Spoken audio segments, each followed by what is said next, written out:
Have you ever tried to learn an instrument before? Guitar, violin, cello, piano, drums. I tried. I tried to play guitar for a super long time. Finally, when I was in college, I had a college professor that sat me down and kind of walked with me through the process of playing guitar. And he taught me about stuff like, this is a D chord, A chord, G chord, C chord. He taught me some things about how to strum. The problem is I wasn't a very good student. He would correct me when I was wrong, but once I basically thought that I knew the basic, few chords, A, B, C, D, E, F, and G, I thought, well, I'm good to go. And I pretty much stopped learning at that point. And so, if you will, my college professor that taught me how to play guitar was my mentor. In that sense, I was his disciple, but I never stuck with it. I was just barely getting what I needed to learn. And so I wish I could play guitar like Pastor Scott. I'm not even close. So, in the same way, I get concerned that as a follower of Christ, sometimes that we start off as his student, but then we stop.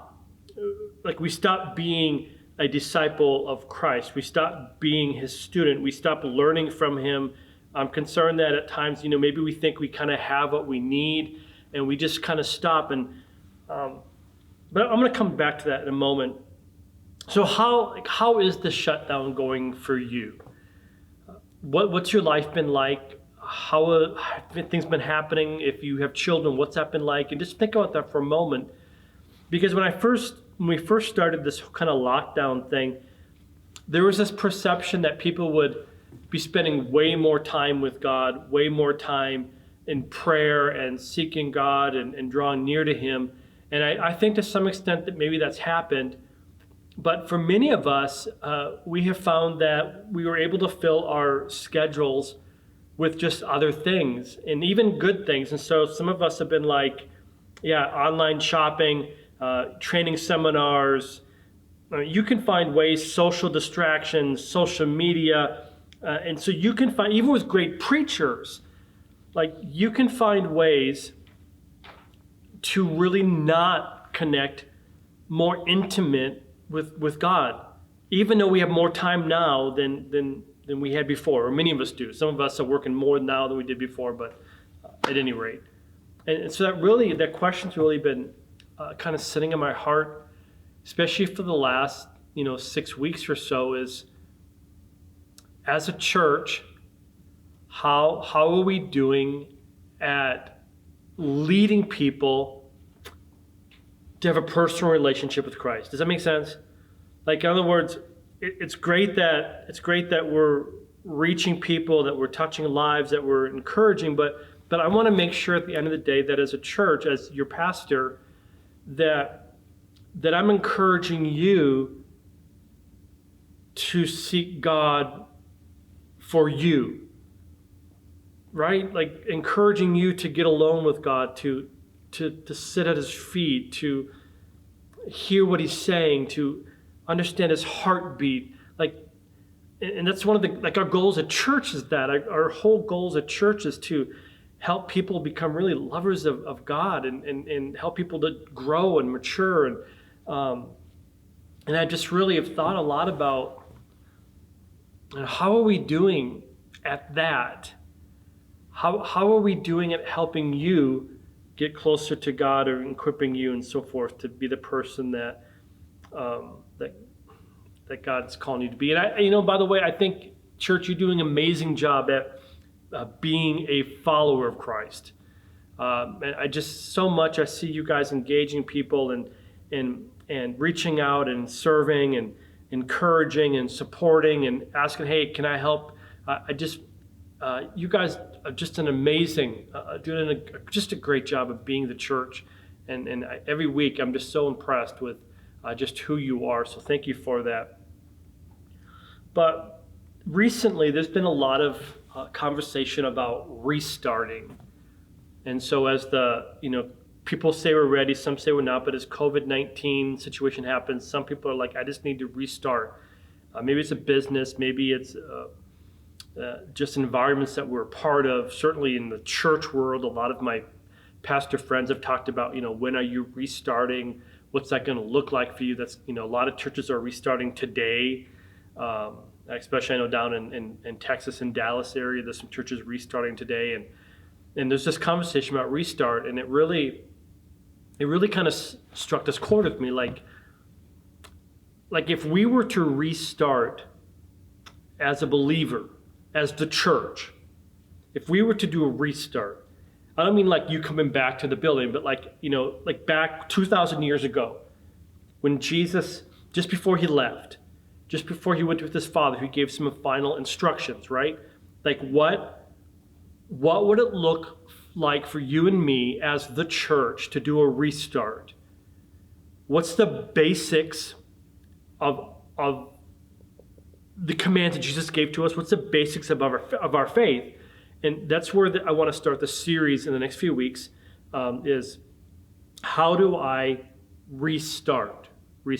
So we'll talk about that in a moment. Hey, but before I do that, Mother's Day is next week. And so, yay, moms! If you could help me out, we want to just kind of do a special thing for moms. And if you want to do a shout out to your mom, or you have your kids do a shout out to their mom or something, would you just send just a 1-sentence video clip that's be really brief, or send like maybe a picture or something, and just a shout out. Can you send it to Scott at newlife906.com? Scott at newlife906.com. Antonio is going to edit those and put those together, and we want to do a special thing for Mother's Day next week. So make sure, if you would, just a minute video clip or just a picture or something. It's a shout out to your mom, real briefs. Email those to Scott at newlife906.com, and as we celebrate Mother's Day next week. So we're going to go back 2,000 years ago and really talk about some of the final words that Jesus said. And here's the context. In Matthew chapter 28, we call it the Great Commission. And so Jesus has risen. He's getting ready to go out into the world and so forth. And if you have a gray Bible in front of you, it's page 1268. And he's with his disciples. And here's what he says. Then the 11 disciples went to Galilee, to the mountain where Jesus had been told them to go. Verse 17, when they saw him, they worshipped him. Some doubted. We still deal with that today, don't we? Then Jesus came to them and said, hey, all authority in heaven and earth has been given to me. Therefore go and make disciples of all nations, baptizing them in the name of the Father and the Son and the Holy Spirit, and teaching them to obey everything I have commanded you. Surely I am with you always to the very end of the age. So here's this original mandate. It hasn't changed, right? Starting place. Three things are brought out. Hey, number one, make disciples.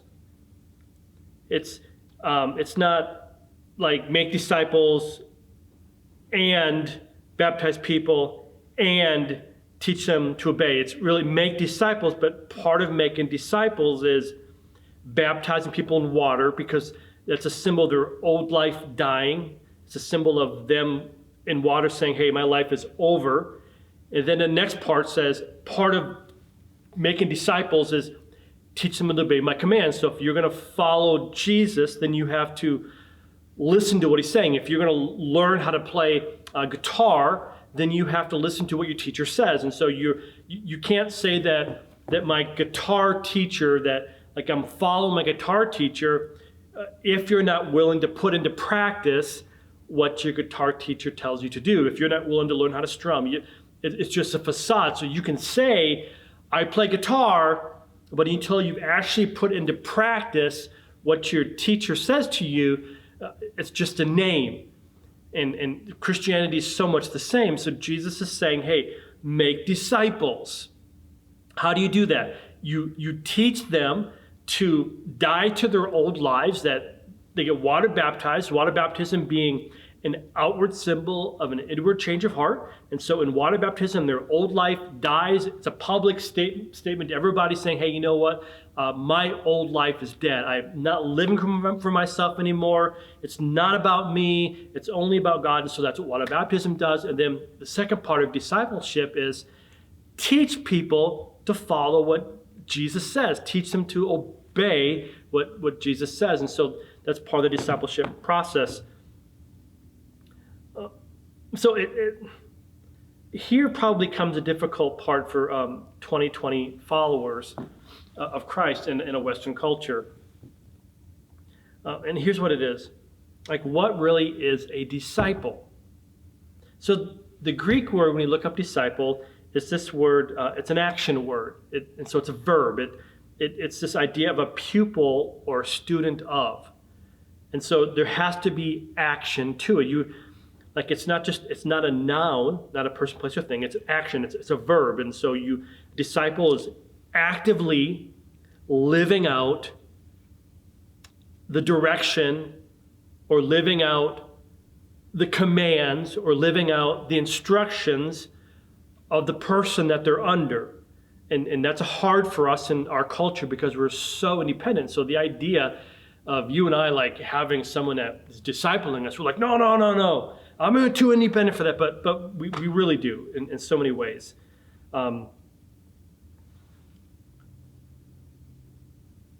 So the fact is that we're all being trained by something. We're all being influenced by someone. Even the most independent, like some of us are like, I'm not wearing a mask. I'm not going to wear a mask. Who are you to tell me, right? Like, that's between you, God, and whatever. So I'm just saying that we're so independent, but we think we're not influenced, but we are. Let me give you an example. It's getting hot in here, so if you had parents, and you did, you're young. Maybe some of you are young. Maybe you don't get this yet, but some of you that are older, there was something that your parent or parents did that you said, "I will never do this. I will never do this," right? How many of you are doing exactly what you said you would never do? I do it all the time.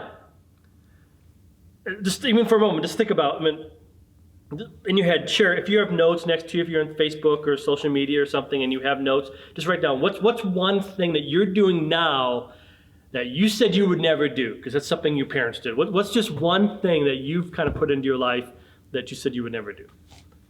Maybe you think about a teacher. I put this on Facebook about your favorite teacher, but my favorite teacher was Mr. Troutman, 8th grade. He used to wear this super cape, Superman, super trout, and he would climb around the building. He had chalkboards, and he would climb on these chalkboards in the classroom.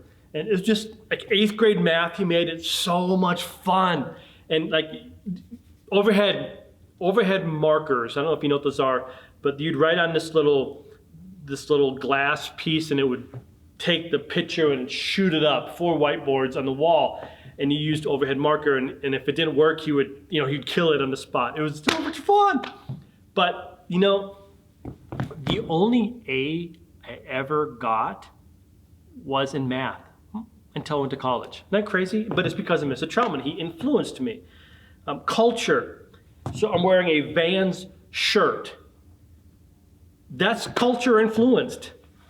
There's something about the product Van, right? Or Vans. A lot of you wear Van shoes. So, we are, all of us, we're all disciples of something. Even the most independent people that say, no way, culture influences you. How do I know? I guarantee you that you're not wearing the same kind of clothes that your grandparents wore. No matter how independent you are, you're probably not wearing the same kind of clothes. I bet you that you probably have a phone. I bet you have a car. I bet you that maybe you've even watched TV. Those are all culture influences that happened within the last 100 years. So you are being impacted by culture. And so you are a disciple of something. And so here's the deal. In Western culture, we think that we're so independent. Like, no. But you are being discipled. So when Jesus says to people, hey, you know what?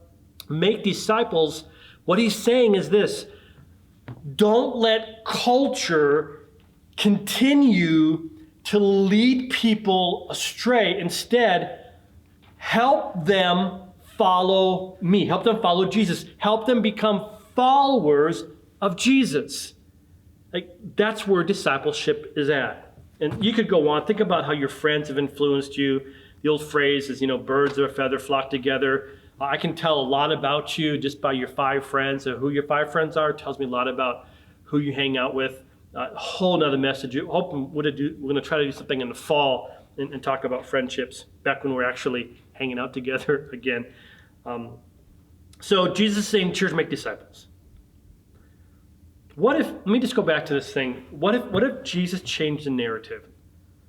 Because this is important, and I know we touched on this, but what if Jesus changed the narrative? What if Jesus said, hey, I want you to make piano players, or if you will, to follow the same story from before, I want you to make guitar players.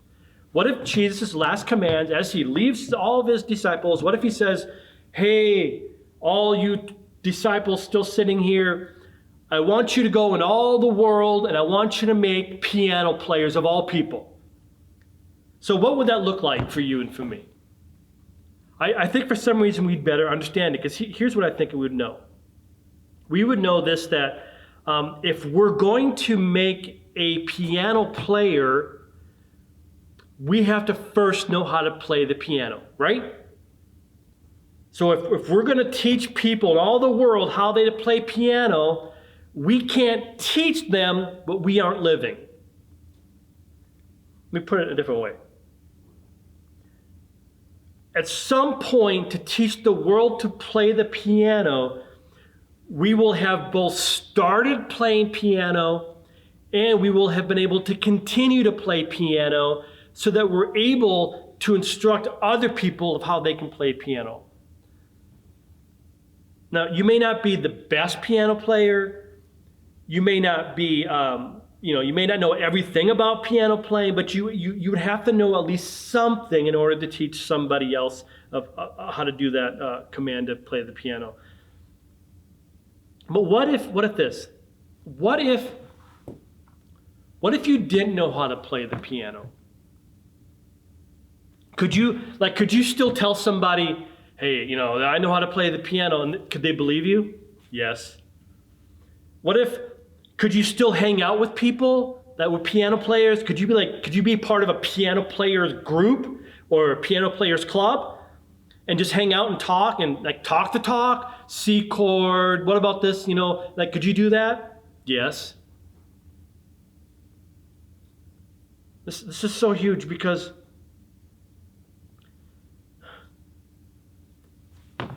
as a follower of Christ,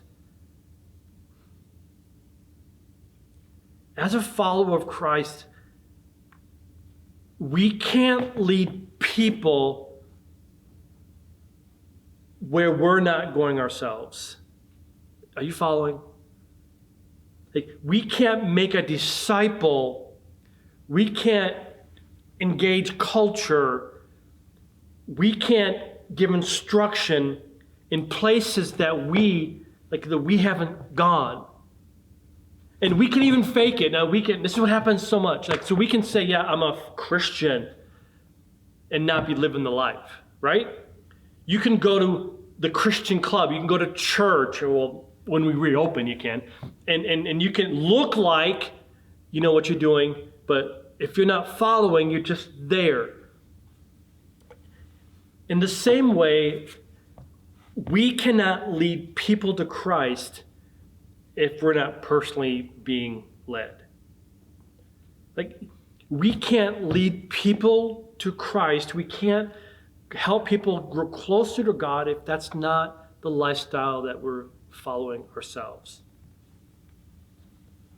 So the very first thing that we have to do to restart, the first thing that we have to get as believers is, how am I living my life for Jesus? How am I doing at being a disciple?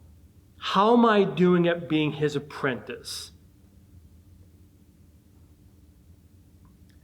In essence, we have to say, Jesus, listen, this is before I can go anywhere else, before I can make disciples, I have to be your disciple.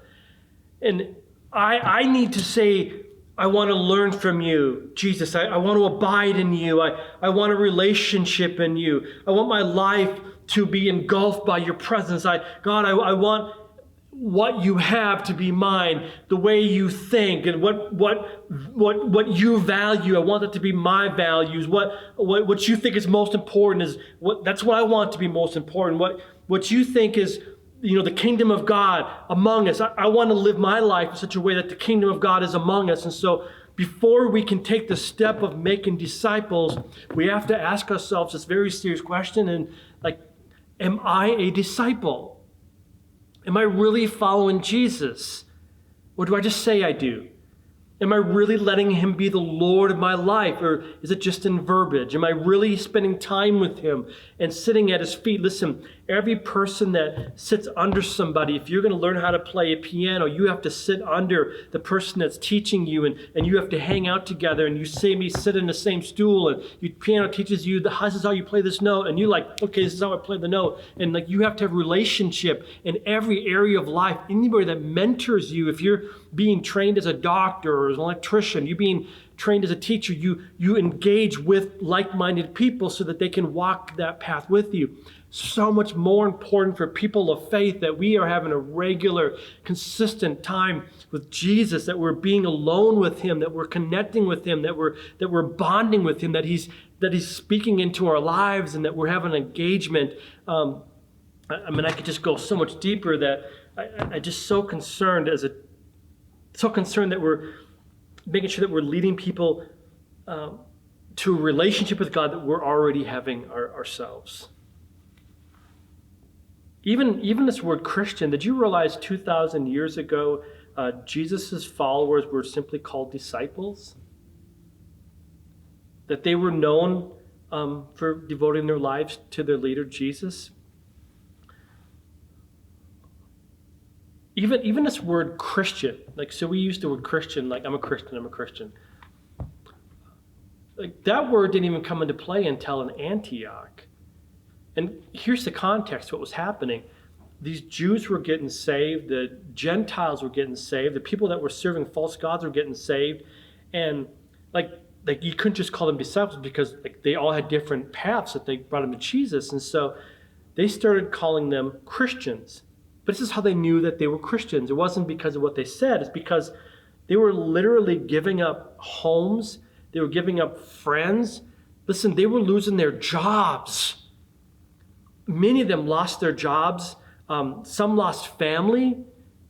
Many, especially 70 AD, lost their lives. And so this word Christian wasn't really a good way of describing followers of Christ. It was kind of a slam. Because Jesus, in essence, they were giving their life to someone that died. So they thought that he died. Didn't realize the resurrection, right? So that was a kind of a bad term. And so I just think it's so interesting how much the word discipleship has changed for us, and how often we kind of think a disciple is more of almost a class instead of a lifestyle. So really, discipleship is defined in the sense that we're giving our lives for Jesus. I even find it interesting that Jesus never even said, hey, believe that I exist. He never said, go into all the world and teach people that I exist. Here's what he said. He said, hey, I want you to believe in me. So it isn't just Jesus exists, but believing in me. That means believing in putting into practice the things that Jesus says, and putting in his character, that we live that we believe in what he said, that we're following. And that's what it means to be disciples, to believe in who Jesus said he was, and to put into practice what he said to put into practice. That's discipleship 101. So let me just break this down one more step, and then I want to kind of go on from there. But being a disciple really involves, I think, what if we can narrow it down to one question? What would Jesus do if he was living my life? There's the question for today, if you will. If I could narrow the whole message down today in one sentence as it relates to discipleship, is what would Jesus do if he was living my life? And just to be clear, like, Jesus isn't calling you to live his life. He already came and died and rose again. But Jesus calls each one of us, whatever environment that we're in, whether you're a student in school or you're in college or you're, working in public safety or you're a stay-at-home mom or, working at the mill or a doctor or wherever you might be,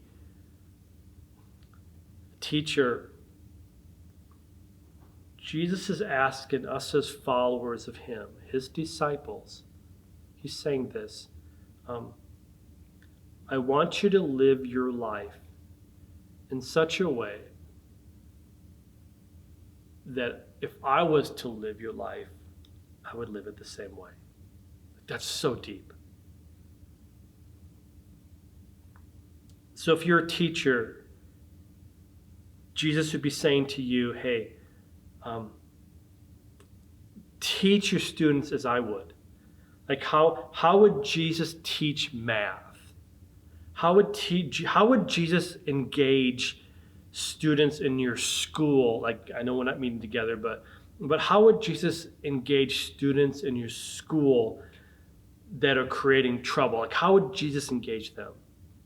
How would Jesus engage this current situation we're in right now? What would Jesus do now? Like, if Jesus is going to the grocery store. And let me just say this. I'm going to get people get mad at me, but it won't be the first time. Some stores have requested that you wear a mask at that store. What would Jesus do? Would Jesus respect the owners of that store and go ahead and put a mask on for that store? Or would Jesus say, nope, not doing that? I don't know. I'm just asking. What would Jesus say? What would Jesus do? What would Jesus do if he was, I asked myself as a pastor, how would Jesus pastor New Life Church right now in the Corona-19 virus? How would he engage? What would he do? If he was me, not him, but if he was me in my situation, how would he pastor? How would he lead? And I pray to God that I'm doing what he would do. How would Jesus work in the mill? Like, how would he deal with people that his boss that he couldn't stand? And so, like, discipleship is so much about just asking this question of, what would Jesus do in this situation? So we can't live Jesus' life. He called us to be in a situation that we're in, no matter where we are, whether you're a teacher, police officer, but in every environment, if you're a husband, if you're a wife, if you're a child, how would Jesus live out your life today? Does that make sense? And it's so crucial to discipleship, because that is our whole goal. And everything that we do, as we buy a car, we purchase a home, and every decision we make, we're asking, like, we're an apprentice of Jesus. We're saying, Jesus, I'm following you. I want to be like you. I want my life to honor and reflect you. So how would you deal with this situation today? Man, that's a profound question. And listen, before we can really do discipleship, we have to first be living as a disciple. And that's where it starts. And so that's the message I want to start with today. Restart, asking the question, are you a disciple? Are you putting into practice what you believe Jesus would be doing if he was in your shoes today? Would you be living that out? It's interesting, Colossians 3:17 says, and whatever you do, whatever you say, do it what? As a representative of the Lord Jesus. That's discipleship. And whatever you do, whatever you say, however you engage people around you, do it as one who represents Jesus Christ. So profound. So we're going to come back in a couple of weeks, and we're going to talk more about this whole how to restart. I want to talk to you about how to be a disciple and some different avenues and what that looks like. And so we're going to talk about that in a couple of weeks. Again, next Sunday is Mother's Day, and so we're excited for that. But I just want to pray with you. Before I do that, I want to first say this. It doesn't matter how long you've been going to church. It doesn't matter how long you've claimed to be a follower of Christ. Any more than how long I can claim to play piano or guitar. The reality is that the power isn't in what I say, it's in what I do. I can say I play piano, but if I can't play, I can't play. If you can say that you're a follower of Christ, but if you're not following, you're not his disciple. And so if you're here today and you're watching online and you can honestly say, you know what, Pastor, I thought I was a Christian, I believed in Jesus, but you know what, I'm not following him really. I want to pray with you. And so maybe you've never given your life to Christ. Maybe you've never said, yes, Jesus, I want to follow you. I want you to forgive me my sins. Or maybe you kind of thought you did, but you realize as you evaluate your heart today that, you know what, you've just believed that he existed. You've never really believed in what he said. I want to pray with you. So Father, for each one watching online, I just pray for a greater sense of who you are in our lives. God, I pray for a greater sense of just your lordship, that when we come to you in water baptism, when we come to you and surrender, that we are surrendering our lives, both what we think is the good things and the sins that we have, that we're surrendering them to you. We're laying them aside and we're saying, you know what? My life is done. Every sin that I've committed is forgiven. My past is forgiven. But now I'm living my life as your apprentice. I'm living my life as your disciple. Living my life as you being the Lord and the leader of my life. So forgive me of my sins and help me to live for you. And so I encourage you to pray that with me. And if that's the desire of your heart, let me know. Shoot me an email at jason@newlife906.com. I'd love to connect with you and just help us get closer to God. Again, next week, Mother's Day. If you would take a 1-minute video on your phone or something, email that video to scott@newlife906.com. Again, that's scott@newlife906.com. Or you can take a picture or something, but some way of saying, hey, Mom, appreciate you. Just one sentence, I appreciate you. Whatever it is. We want to play that next week. Antonio, hopefully we'll put something together for Mother's Day. But next week is going to be exciting Sunday, so invite somebody to join you on social media, wherever you are. Have a party that way. But we have some really exciting things coming up on Mother's Day, and so we'll talk about that next Sunday. As we go, Father, I just pray your blessing on each one watching today. I pray that your guidance, your leading, Lord. Most of all, I pray that we have a hunger for more of you, that we would, Lord, make time to spend with you. In Jesus' name. Hey, you guys, be blessed. Have a great day. Love you so much. Don't forget, if you have children right after this, you can go ahead and go to YouTube, and you can search New Life Church, I think is what it is, New Life Escanaba, and there should be a YouTube link for Pastor Jennifer, who'll be talking to your kids, so make sure you do that. As well, Pastor Wayland, also every Wednesday night at 7 o'clock, we'll be sharing, and then Pastor Scott does worship Thursday nights at 6:30, so there's a lot of things happening. Stay tuned. God bless. Have a great week.